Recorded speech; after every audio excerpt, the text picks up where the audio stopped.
जब आंखों में अरमान लिया, मंजिल को अपना मान लिया, फिर मुश्किल क्या आसान किया, ठान लिया तो ठान लिया।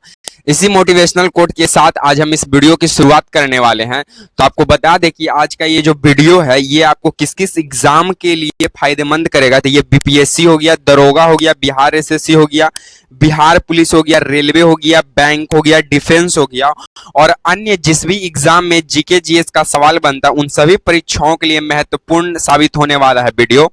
तो चलिए आपकी समय की बर्बादी ना करते हुए सीधी बात नो बकवास पे चर्चा करते हैं। इसमें देखिएगा इस ये सब्जेक्टिव टाइप में है और ये जो हम करवाने वाले हैं स्पीडी बुक से करवाने वाले हैं। लेकिन स्पीडी बुक से करवाएंगे तो सिर्फ क्वेश्चन और आंसर ही नहीं, इसका पूरा डिटेल यहाँ पे किया जाएगा। तो गौर फरमाइएगा, यहाँ पे सबसे पहला बोलता है कि जो शिक्षा है ये समवर्ती सूची के अंतर्गत आता है। शिक्षा किस सूची के अंतर्गत आता है? तो शिक्षा समवर्ती सूची के अंतर्गत आता है। उससे पहले ये सुनिए कि जो सूची है वो तीन सूची है। कितने सूची है? तीन सूची। पहला है राज्य सूची, दूसरा है संघ सूची और तीसरा है समवर्ती सूची। समवर्ती सूची तो राज्य सूची में राज्य का अधिकार है, संघ सूची में केंद्र सरकार का अधिकार होता है और समवर्ती सूची में राज्य सरकार और केंद्र सरकार दोनों का हक होता है। ठीक है, तो जो शिक्षा है वो समवर्ती सूची के अंतर्गत आता है। और कौन कौन सी चीजें हैं जो समवर्ती सूची के अंतर्गत आते हैं? तो आपका शिक्षा हो गया, भार हो गया, प्लस माप हो गया, उसके बाद फिर आपका न्यायिक प्रशासन हो गया, न्यायिक प्रशासन हो गया, उसके बाद आपका शिक्षा हो गया। इन सभी जो है समवर्ती सूची के अंतर्गत आता है। और जो समवर्ती सूची है ये कहां से लिया गया है? तो समवर्ती सूची ऑस्ट्रेलिया से लिया गया है। समवर्ती सूची कहां से लिया गया है? ऑस्ट्रेलिया से लिया गया है। और समवर्ती सूची में शिक्षा, न्याय, प्रशासनिक, भार, माप ये आदि चीजें शामिल हैं। उसके बाद फिर यहाँ पे आ जाता है कि बैंकिंग किससे संबंधित रखता है? तो जो बैंकिंग है ये आपका संघ सूची से समवर्ती रखता है। तो बैंकिंग किस सूची के अंतर्गत आता है? संघ सूची के अंतर्गत। और शिक्षा या फिर भार या फिर माप या फिर न्याय प्रशासनिक समवर्ती सूची के अंतर्गत आता है। और समवर्ती सूची जो है ऑस्ट्रेलिया से लिया गया है। इसके आगे की हम सवाल करें तो उसके आगे आता है कि इंडिया हाउस कहाँ पे स्थित है? तो इंडिया हाउस लंदन में स्थित है। और इंडिया हाउस की स्थापना 1905 में किया गया था और करने वाली व्यक्ति थे श्यामा प्रसाद। उनका नाम क्या था? श्यामा प्रसाद। उनका नाम क्या था? श्यामा प्रसाद। और इंडिया हाउस की स्थापना लंदन में 1905 में क्यों किया गया था? तो इसका कारण था कि इंग्लैंड जैसे शहरों में जो भी भारत के जो छात्र हैं जो पढ़ रहे हैं उनको रहने के लिए हॉस्टल की व्यवस्था करना, इसी के लिए इंडिया हाउस की स्थापना लंदन में किया गया था। और करने वाले व्यक्ति थे श्यामा प्रसाद। कब किए थे? 1905 में। उसके बाद 1905 में कांग्रेस का अधिवेशन कहाँ पे होता है? तो 1905 में कांग्रेस का अधिवेशन करने का जो काम करते हैं, अध्यक्षता करते हैं, वो करते हैं रास बिहारी नहीं, यहाँ पे हो जाएंगे गांधी जी के राजनीतिक गुरु गोपाल कृष्ण गोखले। कौन थे? गोपाल कृष्ण गोखले। कौन थे? गोपाल कृष्ण गोखले किए थे। और श्यामा कृष्ण जी जो थे वो लंदन हाउस की स्थापना, इंडिया हाउस की स्थापना किए थे। कहाँ? तो लंदन में किए थे। इसके आगे की हम बात कर जाएं तो आगे आता है कि लाफिंग गैस का रासायनिक नाम क्या है? तो लाफिंग गैस का रासायनिक नाम नाइट्रस डाइऑक्साइड है। क्या है? नाइट्रस डाइऑक्साइड है, जिसको N2O भी बोला जाता है। उसके बाद फ्रियॉन गैस किसे कहते हैं? तो फ्रियॉन जो गैस है ये एसी और फ्रीज से निकलता है। एसी और फ्रीज से जो गैस निकलती है उसका नाम है फ्रियॉन गैस। उसका क्या नाम है? Freon gas. और यहीं पे एक आ जाता है कि वर्षा जल का पीएच मान कितना होता है? तो अम्लीय वर्षा जल जो होता है, वर्षा जल का पीएच मान 5.6 से कम होता है तो उससे कहते हैं अम्लीय वर्षा। अम्लीय वर्षा में SO2 प्लस NO2 होते हैं। कौन कौन होते हैं? SO2 प्लस NO2 होते हैं। SO2 प्लस NO2 होते हैं अम्लीय वर्षा में शामिल। अम्लीय वर्षा का पीएच मान 5.6 से कम होना चाहिए। उसके आगे का सवाल हमारा क्या बन जाता है कि भारत में बैंकों का पहली बार राष्ट्रीयकरण कब किया गया था? तो भारत में बैंकों का पहली बार राष्ट्रीयकरण 1969 में किया गया था। और किसके काल में? तो इंदिरा गांधी के शासन काल में किया गया था। और सबसे पहले जब बैंकों का राष्ट्रीयकरण हुआ तो उसमें से 14 बैंकों का सबसे पहले राष्ट्रीयकरण किया गया था। यहीं पे एक और सवाल बन जाएगा कि एसबीआई की स्थापना कब हुआ था, तो आप लोग कमेंट बॉक्स में कमेंट कीजिएगा। ऐसे हम बता देते कि एसबीआई की स्थापना 1 जुलाई को हुआ था। ईस्वी कब हुआ था ये आप लोग कमेंट बॉक्स में कमेंट कीजिएगा। चलिए हम लोग आगे देख लेते हैं। आगे बोलता है कि मुद्रा राक्षस के लेखक कौन है। आगे क्या बोलता है कि मुद्रा राक्षस के लेखक कौन है, तो मुद्रा राक्षस के लेखक हैं विशाख दत्त। और मुद्रा राक्षस जो पुस्तक था इसमें चाणक्य के राजनीतिक गतिविधियों पर विचार किया गया है और उनके राजनीतिक बातों की इसमें चर्चा किया गया है।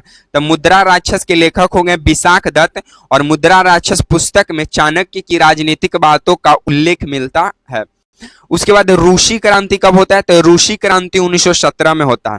इसका अगर पूरा आपको डिटेल चाहिए तो सबसे पहले ये समझ जाइए कि रूसी क्रांति को अक्टूबर की क्रांति के भी नाम से हम लोग जानते हैं। रूसी क्रांति को अक्टूबर की क्रांति भी कहते हैं। और रूसी क्रांति का नारा क्या था, तो रूसी क्रांति का जो नारा था वो क्या था, तो रूसी क्रांति का नारा था शांति। क्या था, शांति। उसके बाद रोटी, शांति, रोटी और भूमि, शांति, रोटी और भूमि। तो रूसी क्रांति 1917 में शुरुआत होता है। रूसी क्रांति को अक्टूबर की क्रांति भी कहते हैं। रूसी क्रांति का नारा क्या था, शांति, भूमि और रोटी था।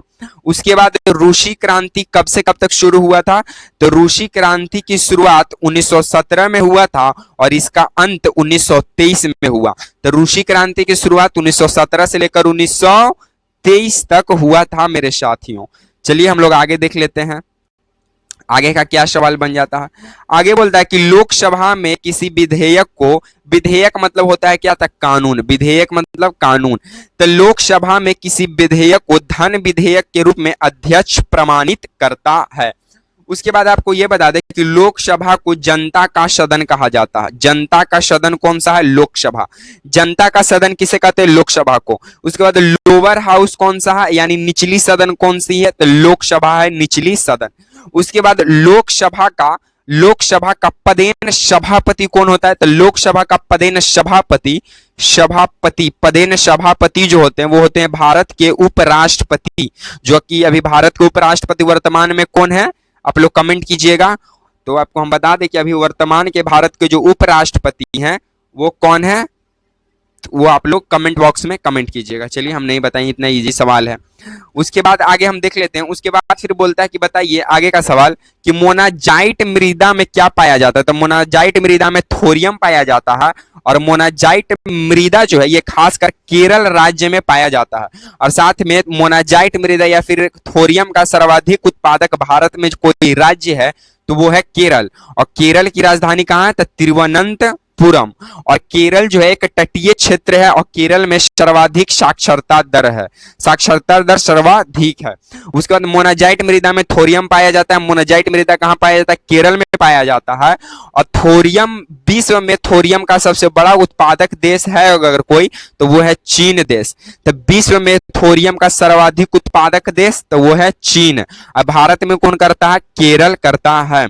और वर्तमान भारत के जो उपराष्ट्रपति हैं वो हैं श्री जगदीप धनखड़। और राष्ट्रपति कौन है, राष्ट्रपति है द्रौपदी मुर्मू। और लोकसभा का अध्यक्ष कौन है, तो ओम बिड़ला है। चलिए हम लोग आगे बढ़ जाते हैं। आगे बोलता है कि इंग्लैंड के प्रथम प्रधानमंत्री कौन थे, तो इंग्लैंड के प्रथम प्रधानमंत्री रॉबर्ट वालपोल थे। इंग्लैंड के प्रथम प्रधानमंत्री कौन थे, रॉबर्ट वालपोल थे। आजाद हिंद फौज का गठन 1942 ईस्वी में किया गया था। कहां किया गया था, सिंगापुर में किया गया था। कहां पे किया गया था, सिंगापुर में किया गया था। और करने वाले व्यक्ति थे कैप्टन मोहन सिंह किए थे, कैप्टन मोहन सिंह। तो आजाद हिंद फौज की स्थापना 1942 में सिंगापुर के अंदर कैप्टन मोहन सिंह के द्वारा किया जाता है।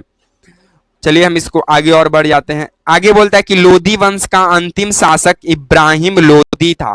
सबसे पहले यह समझ जाइए कि जो दिल्ली सल्तनत में सबसे लास्ट का ये वंश है, मतलब दिल्ली सल्तनत में सबसे अंतिम रूप में शासन करने वाला कोई वंश है तो वो है लोधी वंश। दिल्ली सल्तनत के सबसे अंतिम में शासन करने वाला है दिल्ली पे तो वो है लोधी वंश। और लोधी वंश के संस्थापक थे बहलोल लोधी। कौन लोधी, बहलोल लोदी, और लोदी वंश का अंतिम शासक था इब्राहिम लोदी। कौन था? इब्राहिम लोदी था। चलिए हम लोग आगे बढ़ जाते हैं। आगे का सवाल क्या बोलता है कि गरशोपा या जोग जो जल प्रपात है ये कहां पे है? तो गरशोपा या जोग प्रपात, जोग जल प्रपात, ये शरावती नदी कर्नाटक में है। कहां पे है? शरावती नदी कर्नाटक में है। शरावती नदी कहां पे है? कर्नाटक में है। तो गरशोपा जलप्रपात कहां है? कर्नाटक में शरावती नदी पर है। उसके बाद राष्ट्रीय समुद्र विज्ञान संस्थान कहां है? तो गोवा में है। राष्ट्रीय समुद्र विज्ञान संस्थान कहां पे है? गोवा में है। गोवा का राजधानी कहां है? तो गोवा का राजधानी पणजी है, और गोवा मांडवी नदी के किनारे स्थित है। चलिए हम लोग आगे देख लेते हैं। आगे का सवाल क्या बोलता है कि भारत का सबसे बड़ा कृषि प्रायोगिक फॉर्म कौन सा है? तो अंबाला में स्थित है। अंबाला जो है हरियाणा राज्य में पड़ता है, हरियाणा में पड़ता है। तो भारत का सबसे बड़ा कृषि प्रायोगिक फॉर्म अंबाला में है। ये कहां पड़ता है? हरियाणा में। चलिए हम लोग आगे देख लेते हैं। आगे का सवाल बोलता है क्या कि राज्यसभा का पदेन अध्यक्ष कौन होता है? तो भारत का उपराष्ट्रपति होते हैं राज्यसभा का पदेन अध्यक्ष, और राज्यसभा को ऊपरी सदन कहते हैं, ऊपरी सदन कहते हैं। और राज्यसभा का जो उपराष्ट्रपति होते हैं, वाइस प्रेसिडेंट जो होते हैं, वो प्रेजेंट में कौन है?